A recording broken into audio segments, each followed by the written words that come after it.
Jadi karyawan PKWT pada perusahaan Alidaya outsourcing ya, dia sudah 5 tahun nih PKWT-nya. Kemudian perusahaan boleh nggak melakukan direct hire dengan status PKWT? Ini maksudnya perusahaannya artinya prinsipal kayaknya. Ya. Jadi perusahaan pengguna outsourcing. Nah kan, boleh nggak dia nggak pakai outsourcing tapi langsung ambil tapi jadi PKWT? Ya, maka jawabannya adalah bergantung pada terpenuhi atau tidaknya syarat PKWT menurut perundangan yang berlaku.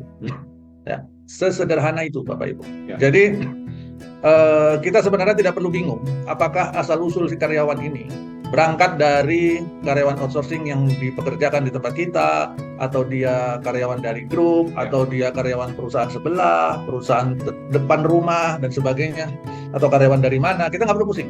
Ya. Pegangan kita kalau mau rekrut karyawan dengan PKWT cuma satu, hukum PKWT-nya bagaimana, terpenuhi apa enggak syaratnya, itu tok. Ya, sesederhana itu. Nah, kita perlu selalu ingatkan nih, selalu harus mengingat bahwa syarat utama, paling utama dalam melakukan PKWT adalah jenis dan sifat pekerjaannya, bukan jabatannya, bukan departemennya, ya, bukan asal-usul karyawan itu, ya, dari kaum bangsawan, dari orang dalam, atau dari kasta tertinggi dan terendah, bukan itu, ya.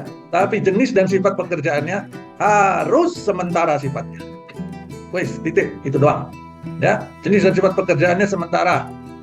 Jadi kalau jenis dan sifat pekerjaannya tidak sementara, maka terlarang hukumnya bagi PKWT. Itu aja. Ya.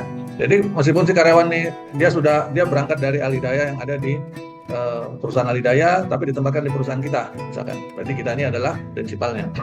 Kemudian dia udah 5 tahun nih, perusahaan mau ambil orang ini jadi karyawan PKWT di perusahaan kita sebagai prinsipal, boleh nggak? Ya, pertanyaannya balik lagi. Jenis dan sifat pekerjaannya sementara apa enggak? Kalau sementara, ya boleh. Kalau nggak sementara, ya nggak boleh. Selesai urusan. Ya, begitu ya menafsirkannya Bapak Ibu, sesederhana itu. Terima kasih.